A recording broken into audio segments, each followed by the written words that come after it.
Well, welcome back, everyone. So, recently, I was on Netflix, and I was just kind of going around looking at various things. I like to look at documentaries. I stumbled across something called Stinks, and I watched it, and I thought, is this really real, or is this an egregious pile of horse shit? And I stumbled across several things that I saw within the documentary. First of all, the person behind the documentary and all the people that he interviewed are not chemists. He does not have a single chemist in this entire video, which a chemist would have the authority to make the proclamations, or be qualified, more or less, I should say qualified, to make the proclamations that he makes in this. He opens up the video by saying that he ordered some pajamas for his children off of this. Apparently there's this company called Justice. It's fucking preppy shit for kids. He opens up the package, and there's these kids' pajamas in there, and they stink. Well, I can already answer straight off the bat. The reason why they stink is because they've probably been sprayed with formaldehyde. And the reason why they're sprayed with formaldehyde is to keep them from being infested with things like bed bugs and lice and moths and that kind of thing. Which is why on every single clothing item and bedding item and towels and laundry pieces that you buy, it always says, wash before use. Because they've usually been treated by some kind of chemical to keep them being attacked by bugs and louse issues. So that's probably what the stink is, and you're supposed to wash it. But then he goes into this whole conspiracy idea that we're surrounded by all these cancer-causing chemicals everywhere, all around us, all the fucking time. Oh my god. Ah! We're not really. I mean, we are, but not really. I mean, it's not any. It's like the whole California shit, which he does bring up in the fucking documentary. That California has, these guidelines where it's like, we've all seen the labels where it says this is a chemical that has been known in California to be associated with cancer. And I don't know if California or many progressivists or social justice type people are aware of this, but the majority of the United States looks at those warning labels and just goes, ugh. Everything according to fucking California causes cancer. What the fuck are you gonna do about it? Seriously, they're like, I mean, carbon. Carbon is a basic fucking chemical compound. We're carbon-based life forms. And they're like, oh my god, it's associated with causing cancer. And he brings up a statistic that I find very interesting. He says that 80%, and I don't even know if that's a true statistic. That seems kind of made up and really high. But 80% of women are catching breast cancer, whereas we go back to the 1800s, that wasn't a thing. Well, let's put some things into perspective before we look into that. First of all, people did not have a long, they didn't have a long life expectancy before the 1900s. The life expectancy has gone up significantly. The amount of people that live over the age of 80 is becoming a norm. That didn't used to be the case, okay? You used to be able to, you could have gotten a cut and died from it back in the 1800s, even early 1900s. Things like the common cold, the mumps, chickenpox could kill you. Even mono. Mono would fucking kill you. We didn't have antibiotics. We didn't have the medical science that we have today. People are living longer than they're really supposed to these days. So why is it that we're seeing higher cancer rates in people and they're living longer? Well, there's a thing called cellular degradation. This is something that occurs naturally. There's nothing you can do about it. Absolutely nothing you can do about it. Our cells replicate themselves asexually, and basically they're making a copy of a copy of a copy of a copy, so on and so on. Well, if you can even do this little experiment, you could do this with a copy machine. You take a picture, you make a copy of it, and then you make a copy of that copy, and then a copy of that copy, and so on and so on, and so on and so forth. Eventually, what will happen is the picture will start to degrade. The same thing happens with our cells, only instead of missing lines in the picture, it starts missing pieces of DNA and RNA information that tell the cell what it's supposed to be, what type of tissue it's supposed to be, how much it's supposed to grow, how it's supposed to grow, and then hence turns into cancer that is ultimately detrimental to the organ that it is attached to. There is nothing you can do about this. How many times your cells in your body can replicate themselves is determined by your DNA, by your genetics. And so is it really surprising that there are more people getting cancer today as we are living longer lives? Well, absolutely. That, of course, that makes sense. If the average lifehood back in the 1800s was only 60 years old, and now those people that should have been living only to 60 are now living up into their 90s, well, they're getting cancer. That's something you would expect to see of the law of averages. It's just common sense. But no. We got to make it about all these chemicals in our... Basically, it's a giant attack on industrial civilization, and he has a big grudge against circular economy, which makes me think maybe you're a Marxist. Yeah, I like capitalism. I like my fucking stuff. I don't know. I mean, this in his world would have to go. Cigarettes would have to go. Incense would have to go. Filmography would have to go. I don't even know if he knows this, but there's a lot of really toxic chemicals when it comes to filmography. I did photography for 2 years. I know that for a fact. A lot of fucking toxic chemicals and doing film photography and so on and so forth. There's radiation emissions emitted from LED lights and different types of technology. But the thing is it enough to actually hurt you? Well, the answer to that is no. No, it doesn't. Unless you're exposed to large quantities of it. And I will get to the end argument after I show some presentation things. But he brings up this really atrocious, deadly 3 chemicals here. These are the 3 deadly chemicals. And I'm going to take you through them one by one, starting with the one that started with a G. I can't remember. But we're going to do that one now.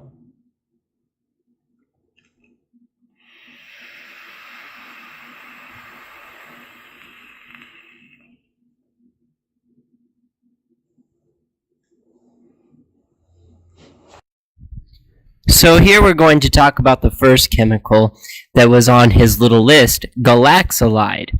Galaxolide is a synthetic musk with a clean, sweet, musky, floral, woody odor used in fragrances. It is one of the musk components that perfume and cologne manufacturers use to add musk odor to their products. Galaxolide was first synthesized in 1965 and used in the late 1960s in some fabric softeners and detergents. Now, I think it's also funny that if we go down the list, I don't have it here. Oh, here it is. Galaxolide, a threat to the environment and human health. And you know who does this particular hit piece? womensvoices.org. Yeah, feminist studies, they're so accurate these days.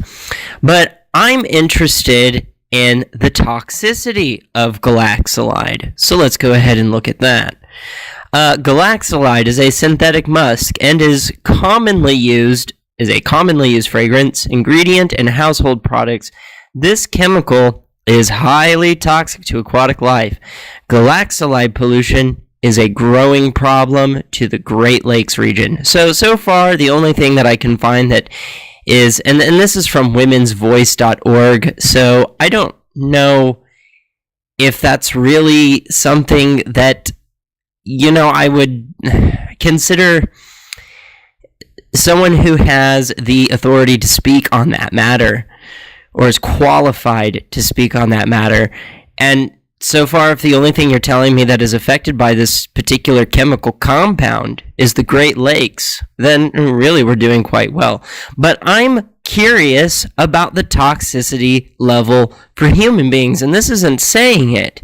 So let's see what an actual scientific study has to say. And this also plays into the whole claim that, that none of this stuff is being tested properly, that people are human guinea pigs when it comes to these particular chemical compounds. Toxicity summary. Identification and use. Galaxolide, HHCB, is almost colorless, viscous liquid. It is a synthetic artificial musk fragrance which is used as laundry detergent fragrance as well as an ingredient in perfumes, soaps, and cosmetics. Human studies. No irritation was observed in any of the 42 subjects tested in human. Repeated insult patch test even after repeated occlusive applications of undiluted material. So this is undiluted, just pure Galaxolide being poured on people's skin. 42 subjects had this poured directly on their skin with no adverse side effects. High concentrations of HHCB can affect steroid genesis in vitro. Using the H29-5R cell line, HHCB was not genotoxic in the micronucleus test with human lymphocytes in vitro.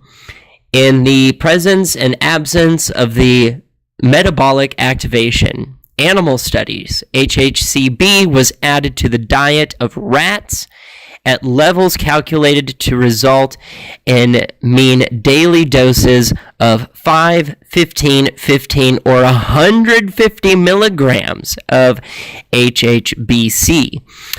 On completion of the 90-day treatment period, 3 males and 3 females from the high dose and malformations and control groups were maintained for a treatment-free period of 4 weeks. No adverse effects were revealed from clinical examination or following extensive histopathological examinations. There were no significant findings at any dose level. Developmental studies in rats described axial skeletal malformations at about 500 milligrams per day. Oh my god, that is a lot of Galaxolide. 500 milligrams per day. They finally actually found bone development problems. In rats chronically exposed to HHCB, 35 milligrams, reduced weight at birth at F1 induction of CYP2B and CYP3A. This is genetic language, and I am not qualified to understand that. And a slight increase in HDL cholesterol in males was reported. In a Xenopus levis, that seems Latin, metamorphosis study, developmental acceleration on day 14, together with hypertrophy of the thyroid follicular epithelium in tadpoles suggested a possible agonistic effect of HHCB. Let's go to these human studies. I want to know more about human studies. During introduction phase of human repeated insult patch test for sensitization, a semi-occlusive patch of 100% neat HHCB was applied on the upper arms of the 42 subjects for 24 hours, 3 times per week for 3 weeks. Of the test substance was applied to a 1 by 1 inch Webril patch, which was affixed to the center of a 1 by 2 inch elastic bandage and applied to the upper arms of the pain lists. Reactions were scored at 24 and 72 hours after patch removal. No irritation was observed in any of the 42 subjects, group 117, even after repeated occlusive applications of undiluted material. Oh my God, you mean we can study this. It is reported as a skin irritant. So it might be able to affect some types of things, but you have to be exposed to quite a lot of it and undiluted at that. When you're not even in a lab rat, a tiny little lab rat, you don't get severe. You won't even get severe developmental issues unless they're given 500 milligrams of undiluted Galaxolide a day for 4 fucking weeks. That's a lot. That's crazy. So, yeah, this is the Toxicology Data Network, which, you know, that's something I didn't even think about watching his stupid little documentary, is that every material you use has a material safety data guideline. And this is the material safety data sheet for Galaxolide. Every chemical compound has a material safety data sheet about what the harmful effects can cause. And so far in this, it looks like in extreme doses, it can affect you, but it has to be undiluted. It has to be for a very long period of time, and in large quantities. And we have done these studies on lab animals before doing it on a test group of 42 subjects of people. So I know that was one of the comments that he made, is that they're doing this on these experiments on people before they're introducing it to the public. So that basically the general public has become a guinea pig trial. And that's just not what it is. That's not the truth. Nobody has to die to do tests to see if a chemical is toxic. Chemists do these tests on lab animals for a reason, and there's complicated mathematical equations that they apply to a certain parts per million or parts per billion to apply to the human anatomy. I would rely on a chemist to do that kind of complicated mathematical arithmetic, not somebody who's just qualified to shoot film. Not even myself. I'm not a chemist. I have to rely on chemists to give me the raw data, and I can barely read it, but I understand enough to tell you, this is not as toxic as they made it out to be. Alright, so now we will go over the... what is it called? Toluene? We're going to go over that chemical now.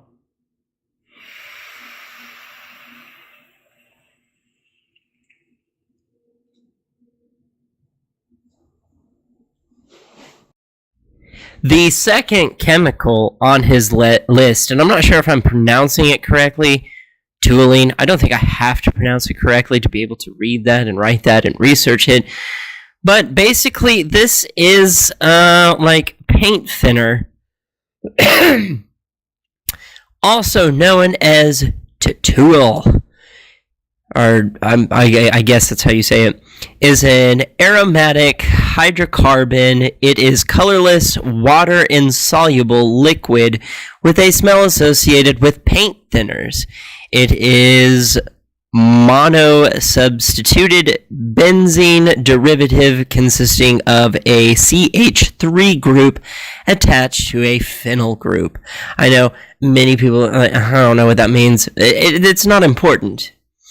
So, I don't think I need to go over why we don't consume paint thinner. I think that's pretty obvious. I don't recall anyone ever saying to ingest paint thinner, so I'm not going to go over the toxicology of it, but instead I wanted to know more about the products.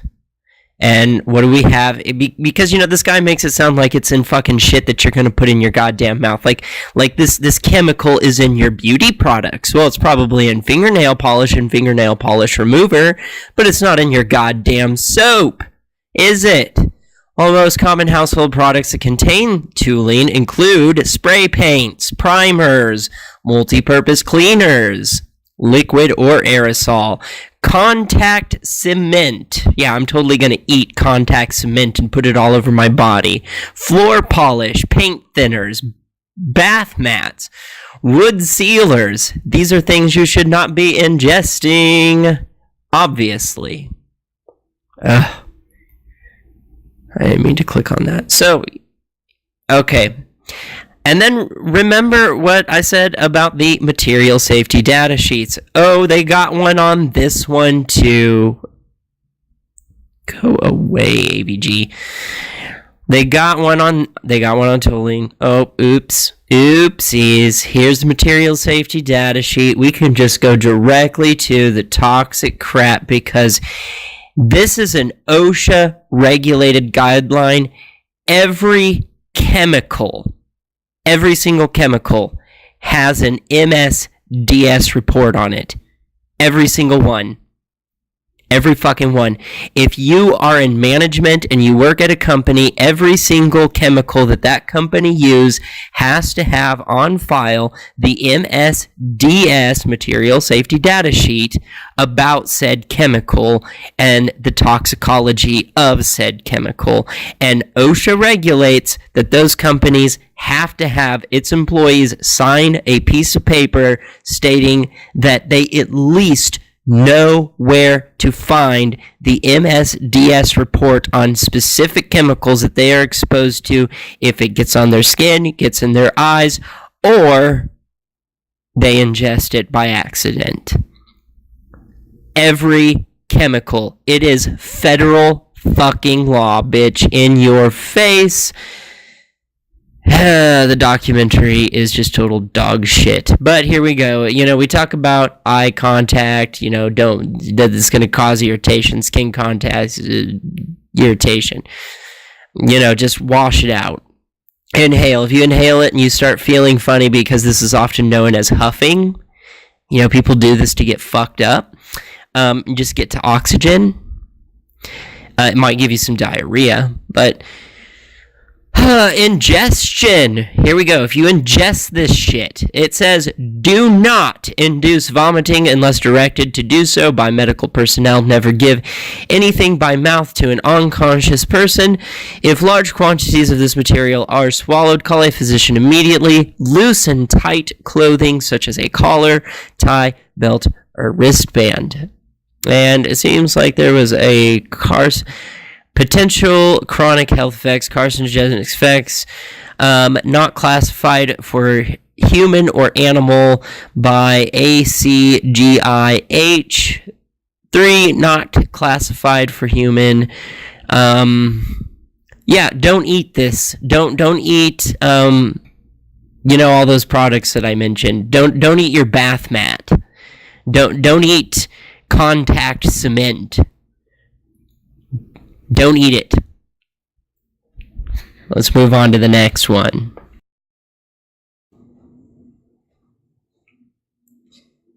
And then last but not least,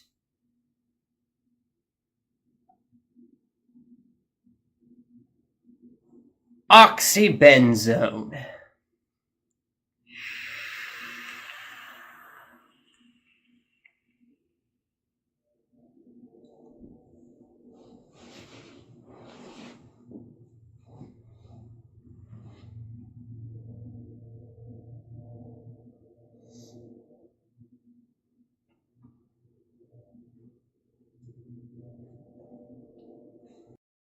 And now on to the third and final chemical, which is oxybenzone. Is an organic compound used in... That's another thing that people often don't realize. Organic compounds can be toxic. Excuse me. Used in sunscreens. It is a derivative of benzophenone. I guess that's how you say that. It forms colorless crystals that are readily soluble in most organic solvents. It is used as an ingredient in sunscreen and other cosmetics because it absorbs UVA ultraviolet rays. So basically, don't eat your fucking sunscreen. But I wanted to know, what are the products that contain this particular stuff? Sunscreen. Okay. Then there was this little interesting guideline. I did look this up. There is a penetration issue with this. It's an acute toxicity, not a big one. So don't worry about it. But this little org website seems to report a CDC, and I guess they're paraphrasing the CDC. Americans carry body burden of toxic sunscreen chemical. Tuesday, March 25th of 2008. Okay, March 25th of 2008. This happened years ago. A new study by the U.S. Centers for Disease Control reveals that 97% of Americans are contaminated with a widely used sunscreen ingredient called oxybenzone that has been linked to allergies. Allergies does not mean that it's toxic. It means that your body perceives this particular chemical as a pathogen and reacts to it as such, even though it's not. Hormone disruption, that can be damaging, and cell damage, that can be damaging, which is interesting because the idea behind protecting you from UV light is to protect cell damage from basically your collagen cells, and it ends up damaging your collagen cells anyway. It's almost better to just face the sunlight and deal with it. A companion study published just 1 day earlier revealed that this chemical is linked to low birth weight on baby girls whose mothers are exposed during pregnancy. Oxybenzone is also a penetration enhancer, a chemical that helps other chemicals penetrate the skin. The products that this is used in is sunscreen, facial moisturizer treatment, other products with SPF, lip balm, lipstick, moisturizer, anti-aging creams, conditioner, fragrance for women. A lot of these products pertain to women. And, you know, honestly, I have never been a big fan of, like, it needs to be socially, like, unacceptable. Like, I don't think it should be unacceptable for women not to wear makeup. I think if women don't want to wear makeup, they shouldn't wear makeup. There's shit in makeup. I mean, come on. And then here's the MSDS, you know, because nobody's done any studies on these things ever, according to the guy who made Stinks.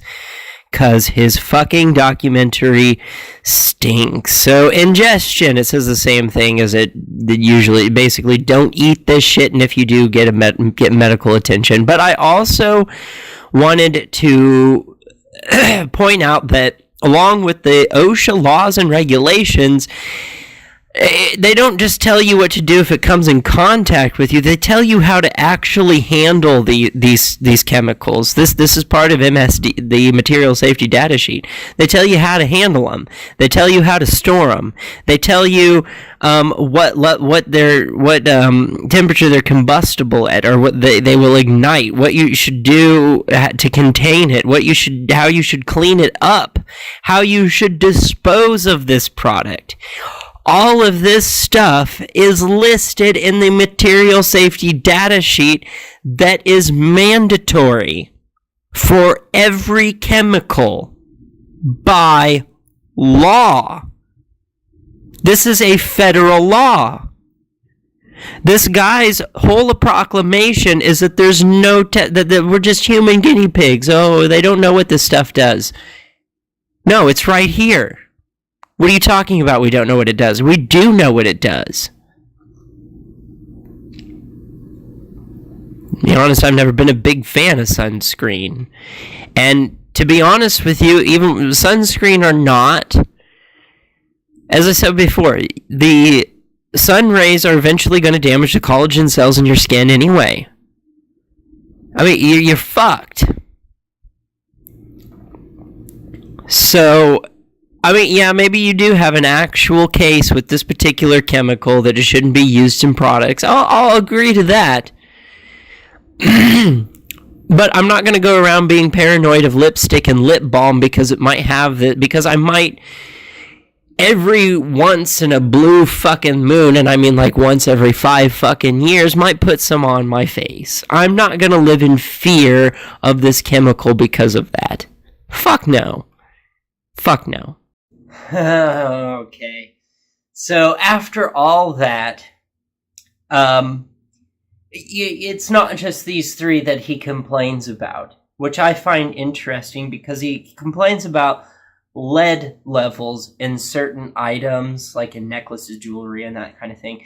And it started getting me thinking about this other documentary called What the Health, where it's like all these carbon monoxide, carbon things. You know what causes carbon when you cook food?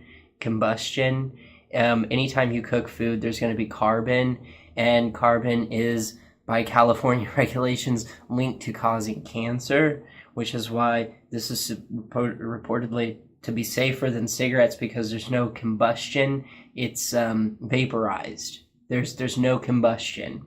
But anytime you're talking about cooking on a stovetop. And the other thing that I find interesting about this whole spiel of like all these toxic things around us is we never talk about the different waves, radiation waves that are bouncing all around the room.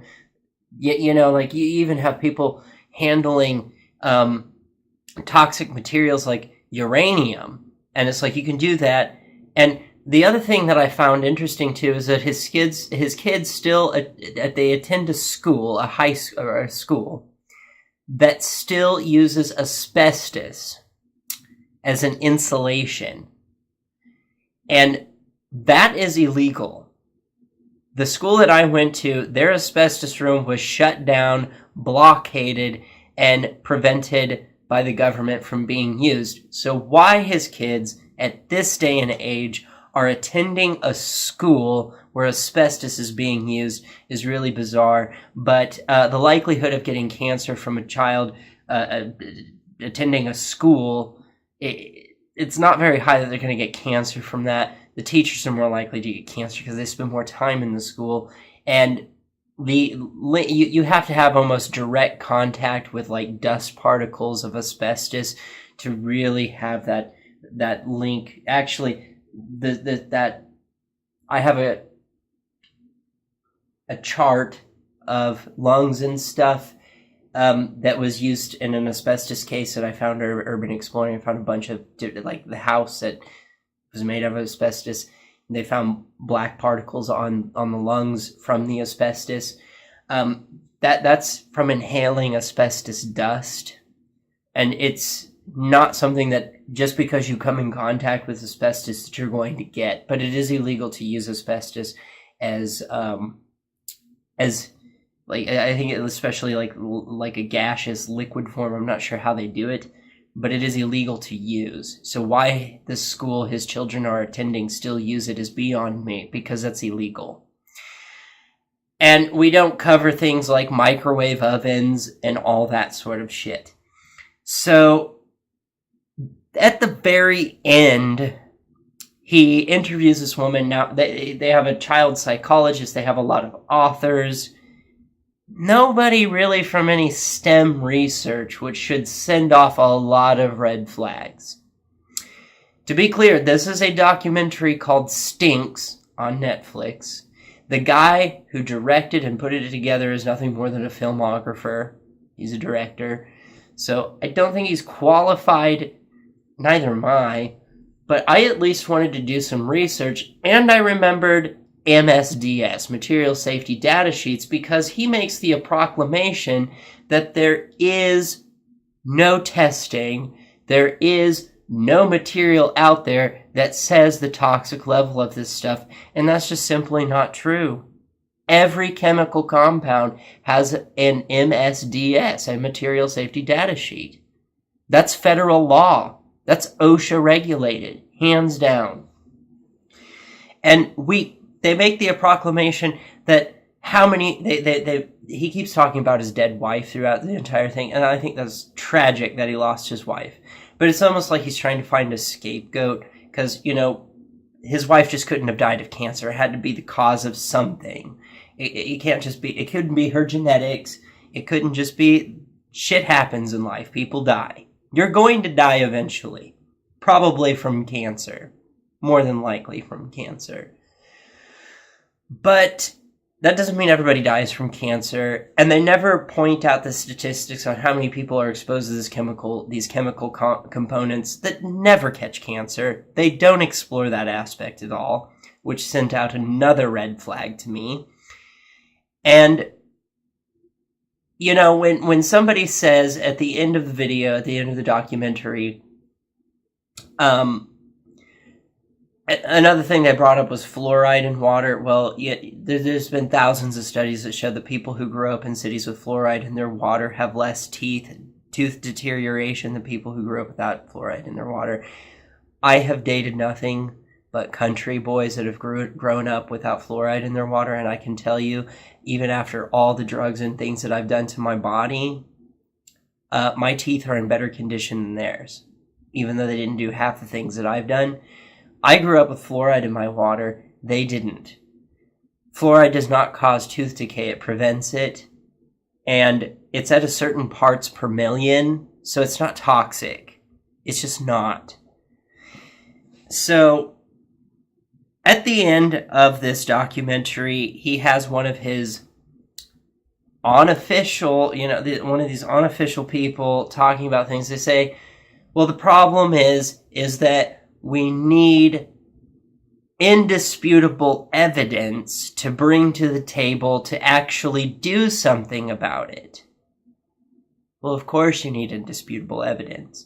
And then she makes the proclamation, which is a fallacious argument, because she says, it's appeal to a motive force, she says, how many more people need to die before it's enough evidence? Nobody needs to die. It's called a research study. you have essentially asserted a theory. You need to create a hypothesis and you need to follow the scientific method. And what needs to be done is we need to test these chemicals and find out what the toxic levels are for human beings. And we can do that by testing it on mice, figuring out the parts per million, the parts per billion, how many cubic square centimeters, how many cubic square feet or whatever. And usually chemists are really good with these complicated mathematical equations to figure out, well, this much is toxic to a lab rat. And then, so that means this much would be toxic to a human being.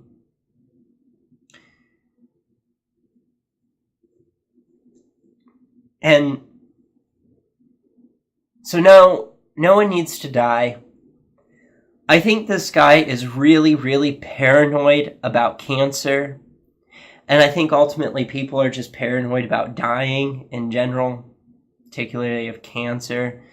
And people very rarely look at the aspect of how much cancer is pretty natural, considering that we live longer lives than we used to. We really do. The health industry, it's not the health industry, it's the world, the medical world has not made this a secret. They haven't made it a secret. It's open to the public and you can go and research it all you want. It's available information, you guys. It's available.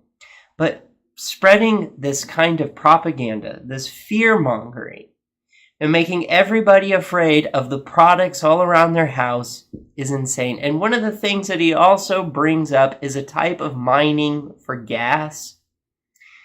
Look, the products that they take from mining gas do not go into perfume fragrance products. Everything that I've looked at, what you're talking about is petroleum. You're talking about plastics. Plastics.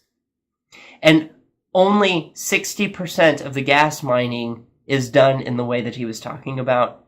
And the 60% that does the gas mining this way contribute the petroleum products towards things that you're not going to be consuming. They're not going in perfumes. I found absolutely no evidence of that. If you can provide evidence of that, by all means do so.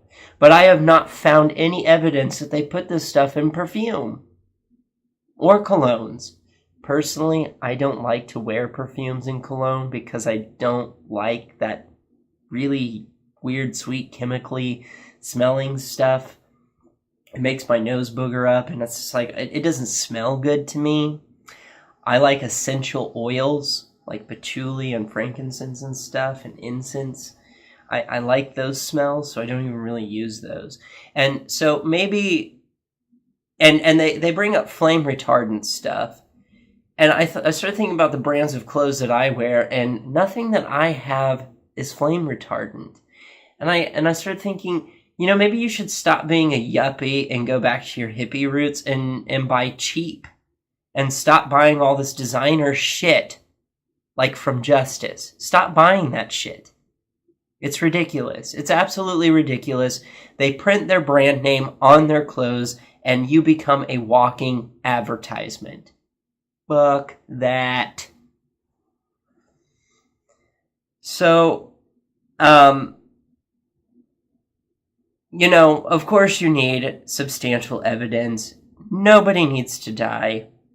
We can do these tests without killing people. We might kill a few lab rats, and ALF, the Animal Liberation Front, and PETA might have a problem with it, but I would rather kill a lab rat than a human being.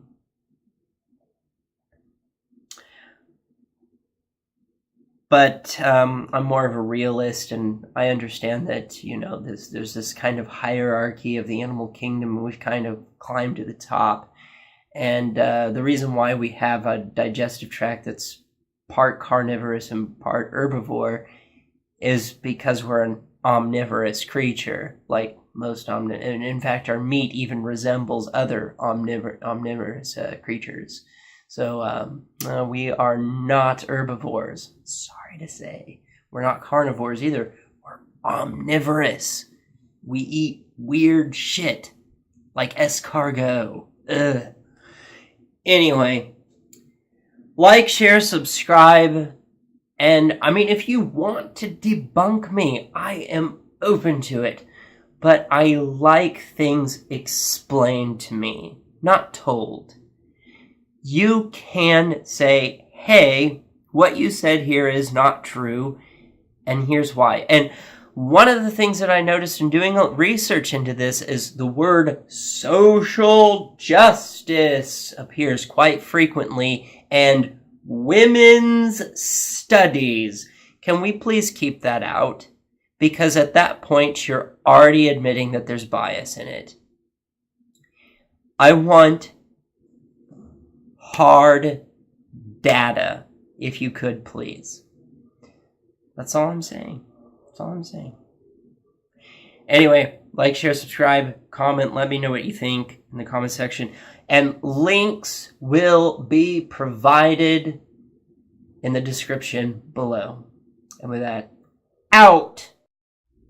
And just as a final note, I would like to point this out about arsenic levels, that arsenic actually exists naturally. It exists naturally in water and even in soil.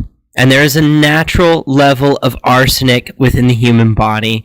And according to this, the concentration of arsenic in natural surface and groundwater is generally about 1 part per billion.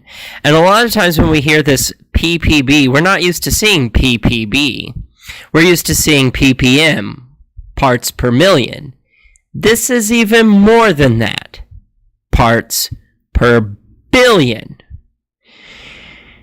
So, the acute minimal lethal dose of arsenic in adults is estimated to be around 70 to 200 milligrams a day.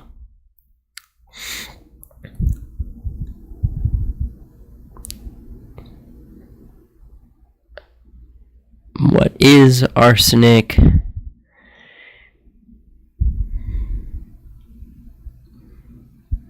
I'm looking for the article that I read before.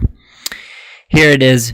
The concentration of arsenic in soil varies widely, generally ranging from about 1 to 40 parts of arsenic to 1 million parts of soil. So that's 40 parts per million, with the average level of 3 to 4 parts per million. However, soils in the vicinity of arsenic-rich geological deposits, some mining and smelting sites, or agricultural areas where arsenic pesticides had been applied in the past may contain much higher levels of arsenic. And what I was looking for was the average arsenic level in the human body.